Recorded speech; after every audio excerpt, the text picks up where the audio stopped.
My name is Joshua Tanner Walker. As a child, I never quite felt whole, like I was unworthy of being loved or accepted.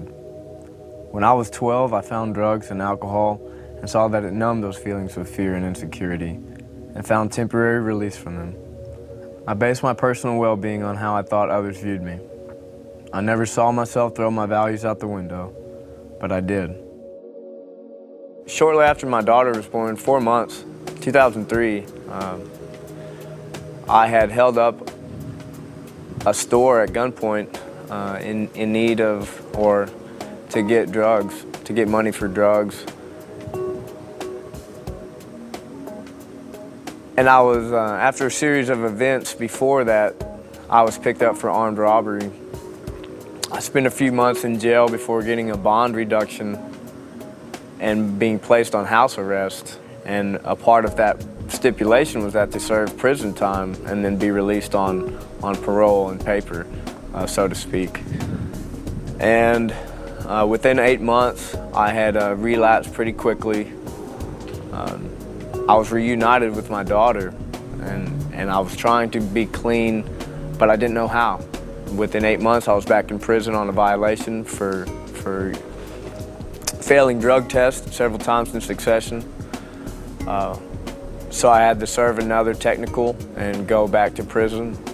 So when I get out, I want to make friends, and so I go to a local bar and try sipping water, milk, coffee, and looking at the scenery. Within a week, I was back drinking, back on drugs, back doing the same thing I had done. And in a short time, I was right where I used to be. And this time, I was not going to go back, because after being in prison 3 times, there's the 3 strikes and you're out, and they can tack on 25 more years. For months, each weekend was my last weekend. And of course, it went on into the week.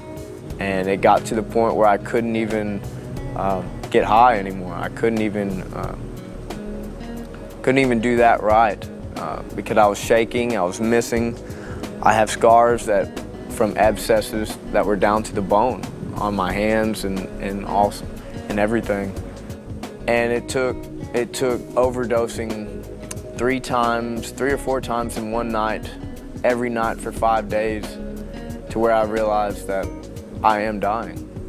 It wasn't a psychological thing, it was deep down within my heart saying, look man, I'm tired. I can't hold up anymore. In November is when the Fugitive Task Force had called me. I had stopped reporting February of 2008, and I sought treatment and help to get clean in May. And I knew I had to face this issue, but there's a lot of fear. There's a lot of fear. For once, I sincerely, in the bottom of my heart, wanted to do good, and I wanted better for myself. Not to get anything back, not to please anybody, not to get out of this scrape and do the same thing again when I got into the next one. I could not live life the way I'd been living. It wasn't living. I started seeing how much God has been there the whole time.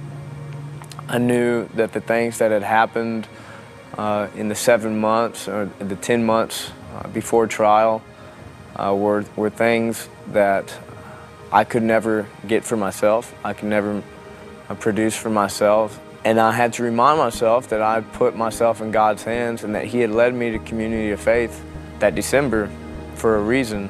And that I knew back then, though I was disconnected, I knew that that was a place I probably needed to be. And I knew that I was in a big church family. I know God is in our church. I know Him, I feel Him, and I see Him in the lives of other people that I don't even know. I see Him in people's smiles. I see Him in people's eyes. And I just purely put my trust in it. The few people that I had come across that knew me by name or knew me by face, and then I'd remind them of my name, I'd kind of say, hey man, I normally don't ask people to pray for me, but this is what's going on. And little did I know that they were telling other people to pray for me. In March of this year, I went to trial to petition the court to reinstate me. That day in the Dallas area, God and about 60 to 70 people from Houston showed up on my behalf, along with letters from a few members of COF, my support groups, family, and a signed petition from a factory of workers, and a copy of the DVD of the cardboard testimony I participated in. The judge suspended my 10 to 25-year sentence to 90 days. That doesn't happen with three-time felons. I was released June 8th, and I was really anxious to go home. I don't think I slept the night before. Of course, there was people within community of faith that have been praying and writing to me. I had been introduced to life, and like in Ezekiel, I was saying earlier to somebody that in Ezekiel, God says, I will take their cold, stubborn heart and I'll replace it with a soft, gentle heart. And that's exactly what happened in my life. I went from being a don't touch me, don't talk to me, don't look at me wrong type person to I don't care who you are, if you cross my path, you're gonna get a hug. And I'd introduce myself with a hug.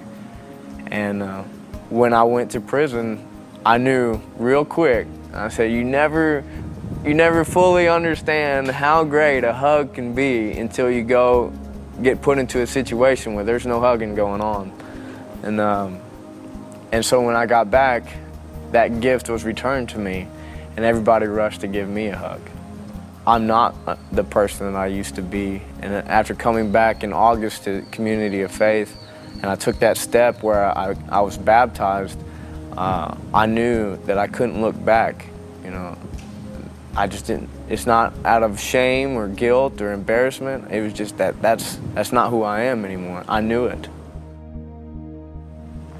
You know, change didn't happen for me until the pain of holding on was greater than the fear of letting go. And that's where I was when I was coming, because I was looking for something, and I found it, and I just had to go for it.